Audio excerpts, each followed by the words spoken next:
Oh, oh my goodness. It's a wonderful day in the neighborhood. Wonderful day for a neighbor.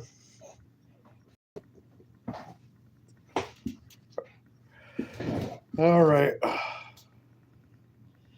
This is Pike in Anchor Point, Alaska, for North America's farthest west highway point on the banks of the Anchor River. Could say it the other way, like Art Bell, who I really miss listening to on the radio at night.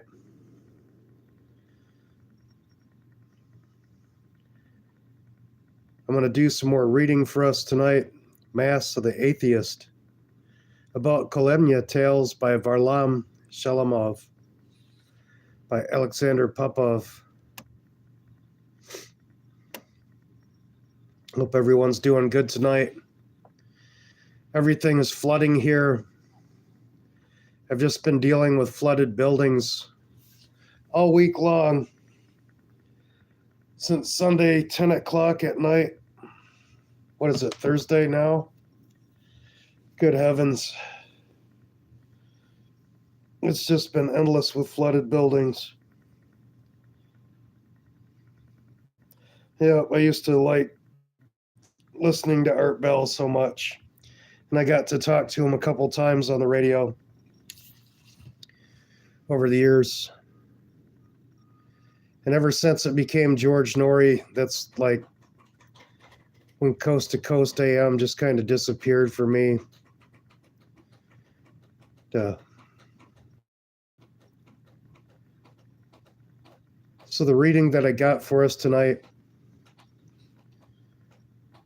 when you read Varlam Shalamov for the first time, first of all, you are struck by the humility with which he narrates, how completely the narrator and his characters accept what happens to them.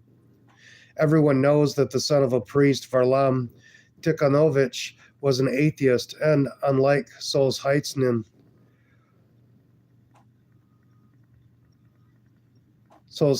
they wrote it wrong. I think it's Solzhenitsyn, but they wrote it wrong. Perceived the camp life experience as completely negative, but there is no doubt that he survived in inhuman conditions precisely to tell about what he saw and experienced.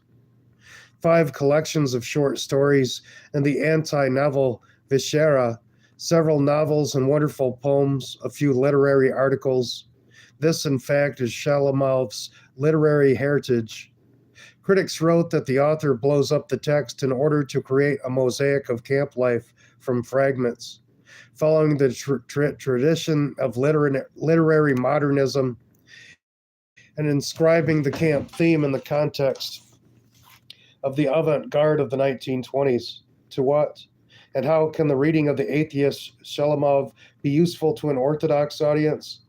It's no coincidence that I remembered a story by Balzac, which a believer helps an unbeliever, so much so that the latter is imbued with his worldview. Now it is fashionable to contrast Shalamov with Solzhenitsyn.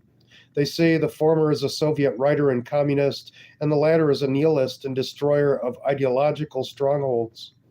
However, when comparing these figures, it is striking that the author of the Gulag Archipelago sometimes cannot overcome anger towards his enemies and opponents, while Shalamov is free from it, as well as from condemnation. And this is the first lesson of his prose. Varlam Tikhonovich's early stories, written in the second half of the 1950s, already amaze with this amazing intonation.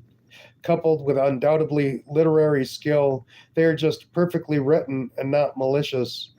How could the author of the maxim that the camp experience is entirely negative not condemn anyone, but reconcile himself to what he saw, artistically registering, photographing reality? Incomprehensible to me. Cold, hunger, scurvy, and other diseases inevitable in human conditions, the atmosphere of betrayal and anger. How to endure all this and not become bitter about life. And in one of his last stories, Athenian Nights, Shalamov writes about how he and his friends organized poetry evenings in the hospital, quoted poems by their favorite poets. Thus, Shamalov himself contradicts himself, describing the life in the body and its sufferings as unbearable. He at the same time shows and proves that a man is not only the body, but he also has other more lofty aspirations. When reading the Kolemnia tales, the most striking thing is the aftertaste of them. The reader, like the author, does not have even a hint of vindictiveness towards the camp torturers and executioners, many of whom later also became victims of repression. I remember my literature teacher at a lesson dedicated to Solzhenitsyn saying that Shemalov's camp was some kind of biomass. With all my gratitude for her lessons, I still do not agree with her. Someone may decide that Shalamalov and his characters have no humility, only indifference to their own fates and life in general. Of course, this is sometimes the case, especially at the stage of extreme exhaustion, hunger, dystrophy. However, where does this feeling of liberation from evil come from? Where does this therapeutic effect of victory over evil in oneself come from? In one of his shortest novels, Someone Else's Bread, Shalamov writes that his life did not betray or sell anyone. He did not even steal someone else's piece of bread, which tormented him with the desire to steal in the name of satisfying his hunger. Sometimes the Lord sends us trials that seem unbearable, sometimes inhuman. One of the most terrible of them is the camp, but even then he does not abandon us, gradually eradicating and squeezing evil out of us drop by drop, teaching us comradeship, brotherhood, and mutual assistance. Of course, now reading the Kalemnia tales and the warmth of home, it is difficult to feel their poetics and content, but it is surprising that in such works, for example, The Resurrection of the Larch, Shalamov writes about the spiritual overcoming of even the most difficult trials. He, an atheist, the son of a priest, serves as mass to the glory of the human spirit, marked by the seal of godlikeness. No matter how low some of his characters stooped, others still found the strength not to not to betray, and not to sell, but to remain human, with the image of God in their souls and hearts. I don't know about his other readers, but I personally discovered a lot for myself while reading a volume of selected prose by Shalamov. First of all, it is impossible to remain a communist after reading it. No matter what he himself wrote, no matter how hostile he was with Solzhenitsyn, his Kalemnia stories are still a powerful weapon against communist ideology. These very short stories, from 2 or 3 to 30 pages maximum, surprisingly revive the human soul, teaching you to be content with little and serve as an antidote to the condemnation and hatred. As Solzhenitsyn once wrote, ideas should be judged, not people. This is very accurately said about the Kalemnia stories, perceiving life as a test that must be overcome at all costs, as a field that must be passed. Shalamov teaches us not to lose heart, no matter how hard it is for us. In the late 1980s, when Fazil Iskandar spoke about the first publication of Shalamov's cycle in the USSR, he said it was one of those books that would justify humanity at the Last Judgment. It would seem, what does this mean because this book is so scary? It is scary but not hopeless, because its author and most of the characters eventually found the strength to live. Kalemnia Stories is an excellent remedy for despondency, not only in the sense that others are much worse off than you, but also evidence of the incredible spiritual strength of the storyteller and writer. I think that on some deep level, Shalamov still believed in God. Otherwise, I simply cannot imagine how he explained to himself why he survived in such conditions. Someone wrote that his work is about descending into hell, but this is a man made human hell. After all, God preserves men everywhere, if only so that he may someday tell about what he has seen and experienced. Many new martyrs and confessors fell under the roller of repression, but they all found the strength to remain on the side of the suffering God. Christ himself was their life example of what should be done and what should not be done. Kalemnia Stories is a vivid, incredible artistic testimony to what a person can endure innocently, what he can overcome in the name of truth, even if he himself does not believe in its sources. Thus, paradoxically, the son of a priest, an atheist, and a Trotskyist, testifies that God is present everywhere, even in the pitch black man made hell of Stalin's camps. Moreover, he carries his martyrs in his arms when trials seem overwhelming.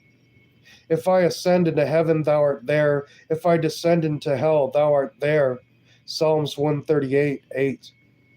By Alexander Popov, January 16th, 2026.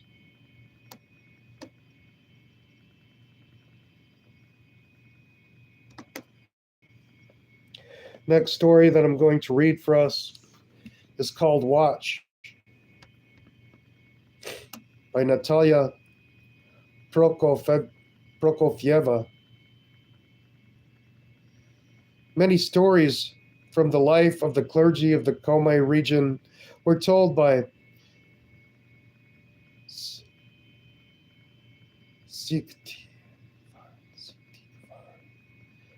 Let me restart.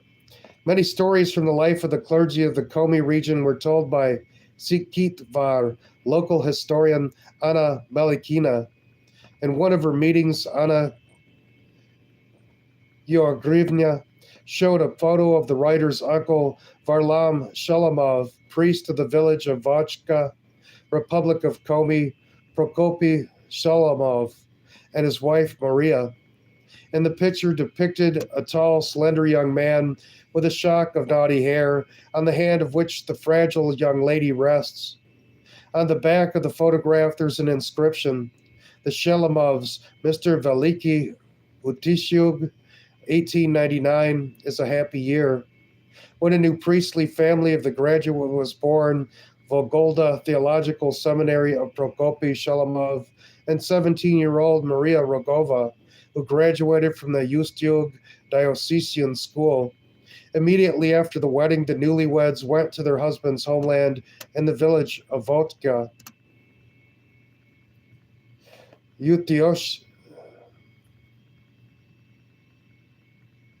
Ustisolsk district, where Prokopy Shalamov began to serve as a priest in the Church of the Nativity of the Most Holy Theotokos. At the entrance to Wachka, a sign that is known from the 1380, local legend says that on the hills in the village of Vochi, there were 33 Chud towns and one for the prince's stay, the famous Piepsi settlement, reinforced with a huge wooden wall with battlements and iron gates. A detailed history of the amazing Vocha at the beginning of its pagan existence and after missionary labors. St. Stephen of Perm in these parts, Orthodox, was carefully collected by the local priest Prokopy Shalamov and was published under the title Church Historical Description of Vochinsky in 1911.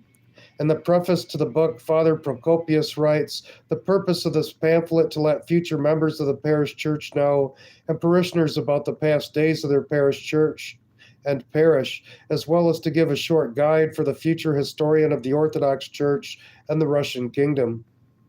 Recent history. Today in the rural settlement of Wachka, there includes several more villages, about 200 people. The village greets us with black Komi huts in which more than one generation of patrimonial residents grew up. From time immemorial, they live in Startsevs, the Maltsevs, the Molchanov family. As reported, its representative, the librarian of the village, Anastasia Volchanova, settled in Vocha 300 years ago. Invisible threads connect their small homeland with the former residents of the village, who, even after leaving Wacha, still come back here again. But young people leave their relatives due to lack of workplaces. As a result, a kindergarten and a school were closed in Watch, and Votochinska. Children consisting of 20 people were transferred to continuation of education and education in a neighboring village, Pervmon-Maisky. Maybe that's also why it's also so desolate on the streets of the village, and only a bright playground reminds that the little inhabitants of Ocha are somewhere nearby. And here is the club, the administration, and the library are working at full capacity. Pleasant discoveries for us that our favorite reading patrimony is the Orthodox literature. A a regiment with these publications turned out to be empty. Everything was sorted out by readers. And this is despite the fact that today there is no Orthodox Christian, there's no church in the village. Ruins of the ancient stone church and the nativity of the Blessed Virgin Mary, the Mother of God, rises in the center of the village of Vocha and is visible from afar. I think it's really interesting too. There's a bunch of abandoned Orthodox churches in Nebraska and North Dakota and also in Saskatchewan. I happened to run across a travel video and I was like, wow, those are Orthodox churches and they're just abandoned. No one's there anymore. These towns are abandoned. Apparently, it was left over from Russians and Ukrainians that were brought here back, I think, in the 30s. Ruins of the ancient stone church, the Nativity of the Blessed Virgin Mary, the Mother of God, rises in the center of village of Vocha and is visible from afar. We get out of the car just to admire a beautiful picture. We drive closer in a quiet excitement, readiness to meet a miracle. A fairy tale is replaced by pain and bitterness caused by the suffering of the church. Get inside the church, you can do it through broken windows, and the entrance to the temple today is more likely resembles a manhole in a cave. The walls are covered with messages from descendants, but in general, order reigns in the destroyed temple. Although it is no longer safe to be in some parts due to the threat of collapse of the vault. Access to the second floor of the church by a local resident carefully blocked it. After all, there in the upper church, there are still fragments of painting made at the beginning of the last of the century by the Ustiug artist Zhilin. In my archive, there's a photo of the same church, but 10 years old. Yes, a lot has changed since then. God's roof at the time, it did not serve as a shelter for the local flora, and today a forest has already grown here. Without difficulty, then we were able to go up to the second floor to see the old painting. Now you can admire the surviving frescoes only from the street through broken window openings. From the wind, we again hide in the ruined church, where we perform troparion to the nativity of the most holy Theotokos. Then here in the dying church, the only witness to life in Podvig Shalamovs, I tell my companions about them. Varlam Shalamov's grandfather Nikolai and uncle Prokopy served in the harsh northern region. Father Nikolai Shalamov begins to serve in Wacha in 1867. Read more, or let's see. Anna told me Melikina, Father Nikolai Shalamov, arrived in Vochka from the Ustiug district, where his father Ion Shalamov served as priest in the Shas Vasilyevskaya church, and grandfather Maxim at the end of the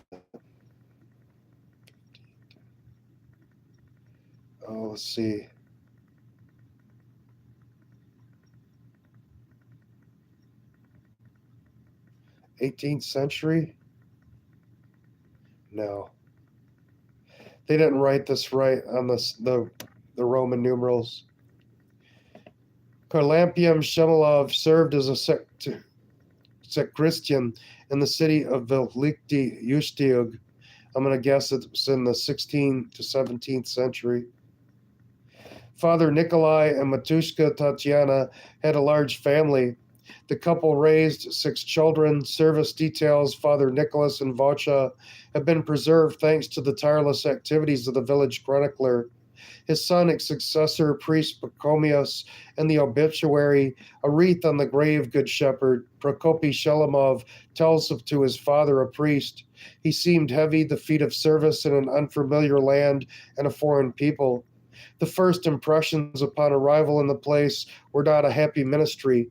Vast unsettled parishes, scattered villages, and complete absence of tolerable communication routes. Though native in faith, but in people alien in language, complete ignorance and darkness, it was disorder in the church. How many there were, so many worries, so much work and energy and spiritual strength, so as to not fall by the Spirit. First of all, Father Nikolai took care of education of his flock and opened a literacy school in his poor house. and for many years until 1881, when in the village of Zemstvo school, he taught there free of charge the rudiments of literacy and Christian teaching. Another concern of the priest is the landscaping of the parish church. This is how Father Procopius tells about it. From 1876 to 79, he collects donations and builds stone fences around the temple with beautiful iron bars and two entrance gates of elegant architecture. Since 1880, he's been looking for funds and bought at 214 pods by the evangelist, who, mighty ringing, resounded through distant villages,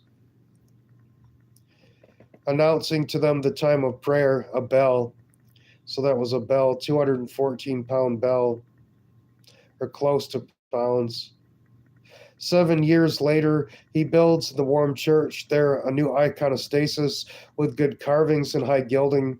In the last years of his ministry, a material monument of vigilant energy and pastoral zeal is a new, renovated, and expanded stone Stephen's Cemetery Church. St. Stephen's Church, due to the threat of the collapse of the vault, was destroyed. Thanks to the memories of his son, the details became known of the service of Father Nicholas, who both at midnight and in a blizzard and in thunderstorms and rain and in snow and swamps, without the slightest delay, he walked on foot to console the sick with the holy mysteries for many miles and also for the dying. On November 3rd, 1910, at 10 o'clock in the evening, the measured ringing of the bell announced to the villages the death of the 83-year-old elder pastor priest Nikolai Shelemov. Father Nicholas was buried in the fence of his native church. After him, there was no money and property except for a modest house on the church land. Prokopy Shelemov continued the tradition of his ancestors and was ordained priest in 1899, took up the place of his father and served in his rank in the same way. Like his father 32 years before his tragic death, the liturgical activity of the priest and his work as a historian in the Taiga corner of Komi did not go unnoticed. This is evidenced by many church awards which were awarded to Father Prokopy, and a silver medal of the Red Cross in memory of the Russo-Japanese War. And in front of everyone, Father Procopius remained a modest man. He tried to raise his 7 children in the same way. In the archive of Anna Melikina, there's a memoir of the former teacher and pensioner Oti Kushmanov about children. I studied with my daughter, priest Katya Shelemova. She was no different from all the other peasant children. Although she was a priest's daughter, she dressed modestly, and so was her brother Sergei. The priest's transport was his white horse, and the priest's household also had several cows. How the life of Father Procopius developed further, it is impossible to restore according to the archives. It is possible to restore according to the archives. Prokopy Shelemova was arrested on January 25th, 1931, in an accursed arrest. He was interrogated January 19th. The archive of the Federal Grid Service of the Republic of Kazakhstan stores that the case of Shelemov Prokofy Nikolaevich, in which some details of the gradually unfolding tragedy, property confiscated in 1930, loyal to Soviet power, was under investigation in 22 and 25 as a suspect in concealment or break on the surrender of church valuables. Through the centuries, we hear the voice of the priest himself, firmly, who told the investigator, "I do not consider myself guilty," was on trial in 1925, accused of that allegedly slowed down the surrender of church valuables. I was acquitted by the court. Rumors of a fall Soviet power and the fact that since the fall of Soviet power and the communists and collective farmers will be burned to back.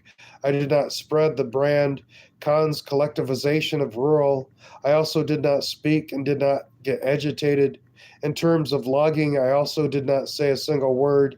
At the meetings, I sometimes participate, but this is only at the summons of the church council and without an invitation. I have never been invited. From church council members, I did not hear any anti-Soviet agitation. I can't show anything else on the case. Then follows the act of evacuation. On May 28, 1931, the commission, consisting of deputy head of the secondary vocational education of the Komi region, OGPU, Kolovinin, and IVF commissioner Comrade Savelyev Kazakov, an employee of the OGPU-KO, drew up this act as follows: from the number of 24 hours in the area, Dirnos Dor, and one end of the half kilometers from the outskirts of the city, carried out the resolution of the Troika, the prosecutor's office of the OGPU, of the investigative committee of 130531, year set for number 7346 8K, in relation to the Morokin Timfriovich, Rakin Ivan Yurgorovich, Nebikov, Solemtan Usmanovich, Tiktilo Fyodor Grigoryovich, Lebdiev Yakov Dmitrievich, Lam Mikhail Pavlovich, Maltsev Ivan Stefanovich, Yermolin Peter Vasilyevich, Shamalov Prokopy Nikolaevich, which corpses were shot and buried on the spot, about which this act. So those were the names of all the people that were walked out of the village and shot because they were Christian. They were usually shot in the back of the head with a small caliber pistol. And the small caliber pistols, I believe it was something like a 3.5 millimeter or something like this. I'd have to look up the actual handgun again. I can't remember offhand, but it was a very small, very poor handgun that was used to execute these people most of the time, and not a rifle, because they wanted to be efficient and kill them cheaply. And sometimes they weren't even dead when they walked away, but they were lying and suffering in the grass. Martyrs for Christ.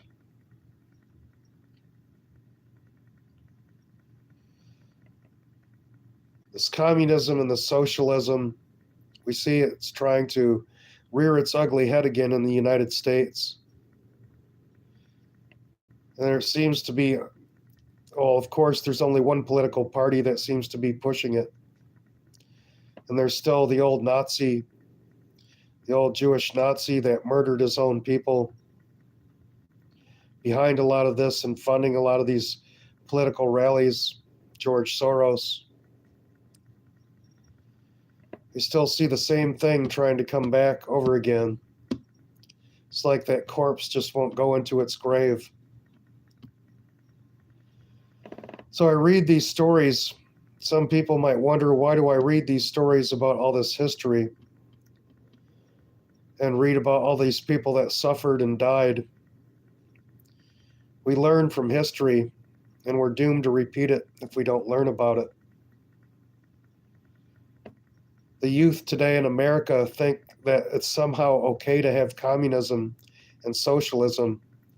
And I've even heard misguided people saying that Jesus was a socialist or Jesus was a communist. And that's the dumbest thing I've ever heard. Of course he wasn't. He wasn't part of any political party, especially any of our corrupt American political parties.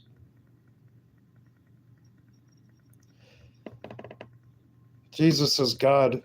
I don't know why they even insist on trying to label him like that.